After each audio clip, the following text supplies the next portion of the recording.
I found the cruise tickets hidden in my mom's jewelry box while looking for aspirin. 2 weeks in the Mediterranean. The same exact dates they'd forced me to cancel my honeymoon because they were financially struggling and needed help with rent. When I confronted them about it, I discovered a lie so deep it made me question everything I thought I knew about my parents, my childhood, and why I'd spent my entire adult life bailing them out of problems that apparently never existed. But let me start from the beginning, because this story isn't just about cruise tickets, it's about 32 years of manipulation disguised as love, and how one accidental discovery can unravel an entire lifetime of carefully constructed lies. My name is Isabella Chen, and I've been the family fixer for as long as I can remember. You know the type, the responsible daughter who always has her life together, who everyone calls when things go wrong, who somehow became the unofficial bank for every family emergency that's ever existed. That was me. Reliable Izzy, boring Izzy who always says yes. I live in Maplewood Heights, a small town about 40 minutes outside of Portland, Oregon. It's the kind of place where everyone knows everyone, where the biggest excitement is usually the annual fall festival, and where a good life means a steady job, a modest house, and maybe dinner out on Fridays if you're feeling fancy. I'm a third-grade teacher at Riverside Elementary, and my fiancé Marcus teaches high school history at the same district. We're not rich by any means, but we're comfortable. We pay our bills, we have a little savings, and we don't live beyond our means. My parents, Harold and Vivian Chen, live about 10 minutes away in the older part of town, in the same house where I grew up. Dad supposedly retired from his job at the Maplewood manufacturing plant, though he still does odd jobs here and there for extra cash. Mom worked part-time at Sunrise Bakery for years until she claimed her arthritis got too bad to stand for long periods. They've always presented themselves as simple, hardworking people who didn't ask for much from life, just enough to get by, and for 32 years, I believed that narrative completely. The plan for my honeymoon was supposed to be simple, beautiful, and everything Marcus and I had dreamed of since we got engaged 18 months ago. We were going to spend 2 weeks in Tuscany, Italy. Not just any 2 weeks. We'd specifically chosen late September to early October because that's when the weather is perfect. The tourist crowds thin out, and the vineyards are at their most gorgeous during harvest season. We'd researched every detail obsessively. The boutique hotel in Florence called Villa Serena, right in the heart of the city but tucked away on a quiet street. Cooking classes in Rome where we'd learned to make fresh pasta from a grandmother who'd been teaching the same recipes for 60 years. Wine tours through the Chianti region where we'd stay overnight in converted farmhouses and wake up to views of rolling hills covered in grapevines. Day trips to Siena, San Gimignano, and Pisa. Long, lazy afternoons in piazzas drinking wine and watching the world go by. It wasn't extravagant by destination wedding standards, but for 2 public school teachers who lived paycheck to paycheck, it felt like winning the lottery.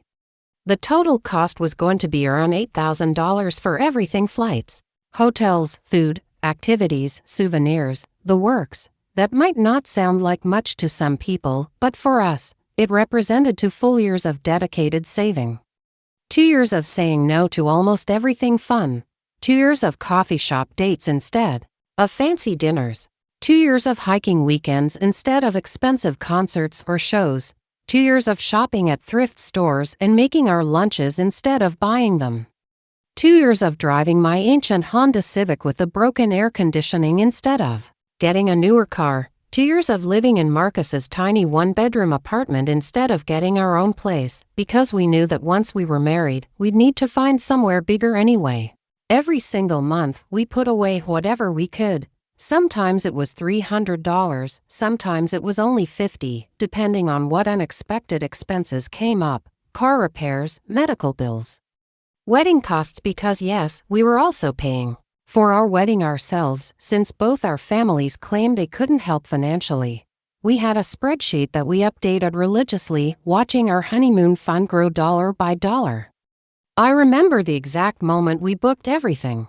It was a rainy Sunday in March, and we'd finally hit our savings goal.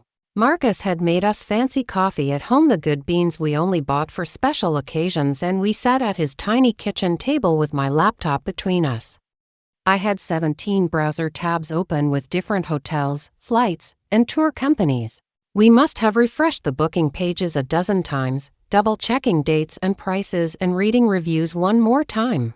When I finally clicked confirm on that first hotel reservation, Marcus actually whooped out loud, like a full-on celebration whoop that made the neighbors upstairs bang on their floor. We were so giddy that we spent the rest of the day planning our daily itinerary, even though our trip was still 6 months away, what we'd eat for breakfast, which museums we'd visit, how many bottles of wine we could fit in our suitcases on the way home. For 6 months, that trip was like a light at the end of the tunnel. Teaching 3rd grade is rewarding, but it's exhausting in ways that people who haven't done it can't understand. You're not just teaching reading and math, you're a counselor, a nurse, a mediator, a cheerleader, and sometimes practically a parent. 2 kids whose actual parents are too busy or too overwhelmed to be present. Add to that the constant budget cuts, the pressure to meet state testing standards, and the reality that most teachers spend their own money on classroom supplies. And some days you wonder why you chose this profession at all, but every time. I had a particularly rough day, like when little Timothy Rodriguez threw up all over my favorite dress during the Christmas pageant. Or when the district announced they were cutting our art and music programs again. I'd think about those rolling Tuscan hills, and it made everything bearable. Marcus felt the same way. High school history isn't exactly the most popular subject. And trying to get 16-year-olds excited about the Treaty of Versailles while they're all secretly texting under their desks is its own special kind of challenge. But he'd come home from particularly difficult days and we'd look at our Italy guidebooks together, planning which restaurants we'd try and which day trips we'd take. And suddenly his bad day didn't seem so bad anymore. We had everything planned, down to the smallest detail. We knew which train we'd take from Florence to Rome, which day we'd visit the Uffizi Gallery, which vineyard tour we'd book in Chianti. We'd even learned some basic Italian phrases from a podcast we listened to during our morning runs. Dove, Il Bagno, and Vorrei un bicchiere di vino rosso, per favore, and quanto costa. We practiced ordering food and asking for directions until we could do it without stumbling over the pronunciation. The wedding itself was going to be small and simple, just immediate family and close friends in the garden behind St. Margaret's Community Center in downtown Maplewood Heights. We'd found a local photographer who specialized in intimate ceremonies, a florist who could work within our budget, and a caterer who promised us that yes, it was possible to feed 40 people a decent meal for under $2,000 if we were flexible about the menu. Everything was falling into place perfectly. We had our marriage license, our rings, our venue, our honeymoon. Marcus had even surprised me with Italian phrase books for both of us, inscribed with for our first adventure as husband and wife. I'd been carrying mine in my purse for weeks, studying vocabulary words during my lunch breaks and planning what I'd say to the hotel concierge and the tour guides. 3 weeks before we were supposed to leave for Italy, 3 weeks before our entire carefully planned life was supposed to begin, my parents called. It was a Tuesday evening in late August. Marcus and I were at his apartment, having dinner, and going through our final packing list. We'd just finished discussing whether we needed to bring converters for our phone chargers when my phone rang. Mom's name appeared on the screen, which wasn't unusual. She called maybe twice a week, usually just to chat about nothing in particular, what she was making for dinner, what she'd seen on the news, whether I thought it was going to rain. "Hi, Mom," I answered, balancing the phone between my ear and shoulder while I continued writing on our packing list. "Oh, honey," she said, and immediately I knew something was wrong. Her voice had that thin, shaky quality it got when she was upset about something. "I'm so glad you answered. I didn't know who else to call." I stopped writing and gave her my full attention. "What's wrong? Is everything okay? Is Dad okay?" "Well, no. Not really. We're in a bit of a situation here, sweetheart. I hate to bother you with this, especially so close to your wedding, but we didn't know what else to do." My stomach started to sink. I'd been getting calls like this for years, the kind that started with apologies and ended with me writing checks. But something about the timing felt particularly cruel. "What kind of situation?" I asked, trying to keep my voice neutral even though Marcus was already looking at me with concern. "It's the rent," she said, and I could hear her starting to cry. "The landlord raised it again, and with Dad's hours being cut back at the plant. And my arthritis getting worse, so I can't work as much. We're just short this month. And next month, we tried to work something out with Mr. Kellerman, but he's threatening eviction if we don't catch up." I closed my eyes. Of course this was happening now. "How much are you short?" I asked, even though part of me didn't want to know. $800 this month. And probably the same next month until Dad can find some more work. "I know. It's a lot, honey. I know you've got your own expenses with the wedding and everything. But we just don't know where else to turn." $800. The exact amount we'd budgeted for our first 3 days in Florence, including the hotel, meals, and a cooking class I'd been looking forward to for months. "Mom," I started, trying to find a way to say what I needed to say without sounding heartless. "The timing is really difficult. We're leaving for our honeymoon in 3 weeks. And every penny we have is already allocated." "I know, sweetheart. I know. And if there was any other way, but your father is too proud to ask anyone else, and you know how he gets about charity. You're the only one who can help us." The guilt hit me like a physical weight. This was the script we'd been following. My entire adult life. They'd present a crisis, I'd feel terrible about their situation, and then I'd somehow find a way to help even when it meant sacrificing something important to me, and somehow it was always my fault for being heartless if I hesitated, and their fault for nothing if I said yes. "What about Uncle Robert?" I suggested weakly. "Or maybe you could talk to Pastor Williams about the emergency fund at church. Robert has his own problems with Kevin's college tuition," she said, referring to my cousin. "And you know how I feel about taking charity from the church. That's for people who really need it. But somehow, taking money from their daughter who makes $38,000 a year teaching 3rd grade wasn't charity. Somehow, that was just family helping family." I looked across the table at Marcus, who was watching me with the expression he got when he knew exactly what was happening but was trying not to influence my decision. He'd been through this with me before. The emergency car repair that cost us our anniversary trip to the coast, the medical bill that meant we couldn't afford to go to his sister's wedding in Denver, the unexpected heating bill that wiped out our Christmas budget. Every time, I told myself it would be the last time. Every time, I told myself that this crisis was real. That they really needed help, that family was supposed to support each other, and every time, Marcus supported my decision even when it meant we were the ones sacrificing. But this time felt different. This wasn't just another weekend trip or holiday celebration. This was our honeymoon. This was supposed to be the beginning of our marriage.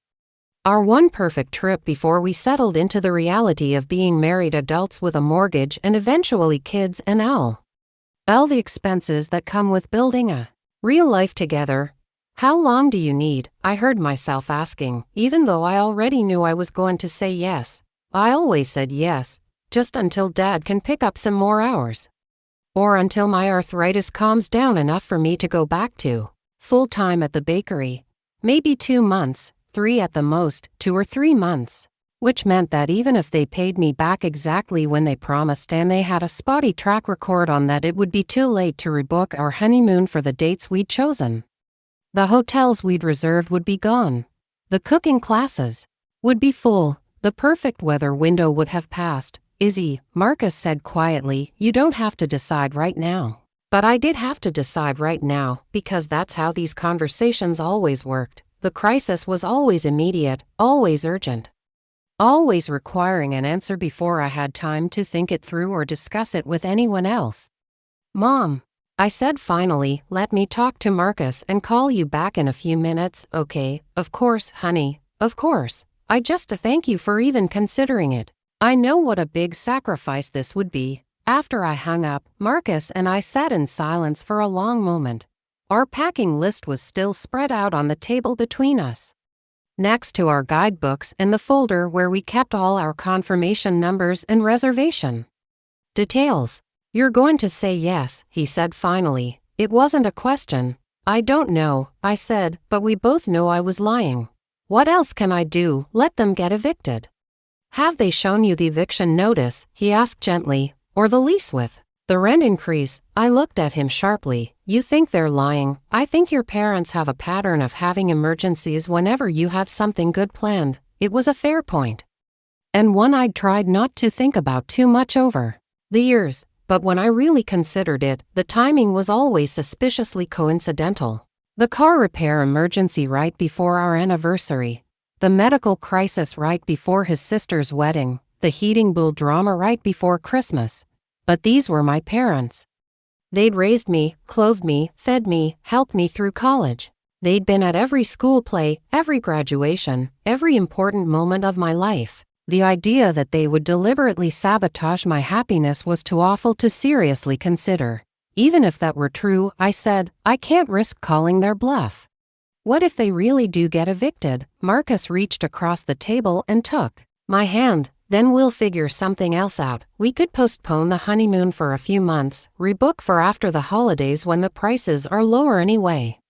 All our reservations are non-refundable," I pointed out. "We'd lose everything we've already paid. Insurance might cover some of it if it's a family emergency, or we'd be out $8,000 and still not be able to afford to rebook for months." He squeezed my hand. "Whatever you decide, I'll support. You know that. I just want you to make the decision because it's what you actually want to do, not because you feel guilty." But that was the problem. I couldn't separate what I wanted to do from the guilt. I'd been trained since childhood to prioritize everyone else's needs over my own, to see my own desires as selfish if they conflicted with family obligations. The idea of enjoying a luxury vacation while my parents were struggling with basic necessities felt impossible to reconcile.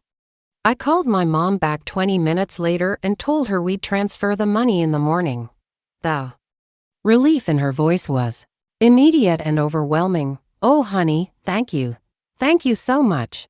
I know what a sacrifice this is, and I promise we'll pay you back as soon as we possibly can. You're such a good daughter. I don't know what we'd do without you." And just like that, 2 years of planning and saving and dreaming were gone. We spent the next week canceling everything: the hotels, the tours, the cooking classes, the train reservations. Some things were fully refundable, others we lost deposits on, and a few were complete losses. In the end, we got back about 60% of what we'd spent, which wasn't nothing, but wasn't enough to immediately rebook somewhere else either. My parents were effusively grateful. Dad came by the apartment to thank Marcus personally, shaking his hand and calling him a good man for being understanding.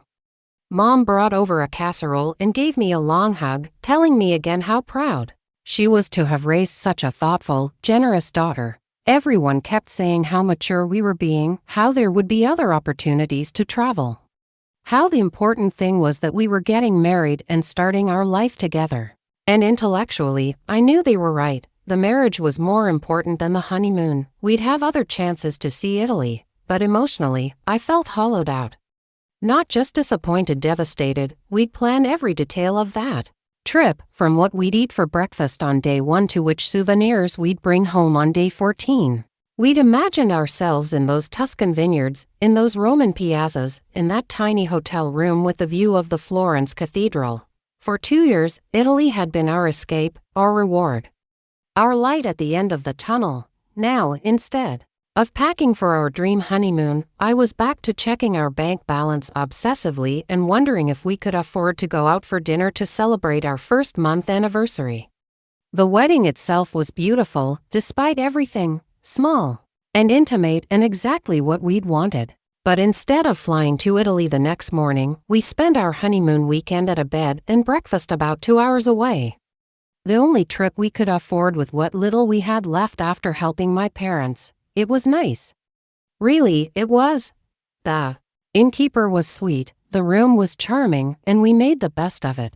But every time I saw a travel commercial or a wine ad or anything that reminded me of Italy, I felt a little stab of loss for the adventure we'd given up.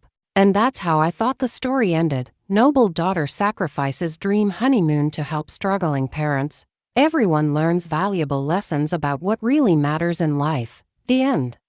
Except that's not how the story ended at all. Because 3 months later, I found the cruise tickets hidden in my mother's jewelry box, and everything I thought I knew about my family came crashing down around me. Life after the wedding settled into a comfortable routine that almost made me forget about Italy. Almost. Marcus and I moved into a cozy duplex on Elmwood Street. Nothing fancy, but it had a small garden where I could plant tomatoes and he could set up his outdoor grill. We were officially the Hendersons now, and there was something deeply satisfying about signing our new last name on the lease. My parents seemed genuinely grateful for our sacrifice. Dad had supposedly picked up extra shifts at Riverstone Construction, doing weekend demolition work that left him exhausted but hopeful. Mom claimed her arthritis was improving enough to go back to more hours at Sunrise Bakery. They'd even insisted on taking us out to dinner at Maplewood's nicest restaurant, Giuseppe's Italian Bistro, to celebrate our marriage properly. We know it's not Tuscany, Mom had said, raising her wine glass, but at least we can give you a taste of Italy right here at home. The irony wasn't lost on me, but I appreciated the gesture. They seemed lighter somehow, less stressed, and I told myself that our sacrifice had been worth it to see them stable again. Marcus had thrown himself into lesson planning for the new school year, creating an ambitious World War II unit that had him staying late at Riverside High most evenings. I was busy preparing my classroom for another year of third graders, laminating reading charts and organizing supply bins with the methodical precision that made me good at my job. We'd started a new savings account labeled Italy 2025 and were already putting away small amounts each month. It would take longer this time, maybe 3 years instead of 2, but we'd get there eventually. The dream wasn't dead, just delayed. At least that's what I kept telling myself during those quiet October evenings when the travel commercials came on and I had to change the channel before the familiar ache of loss could settle in my chest.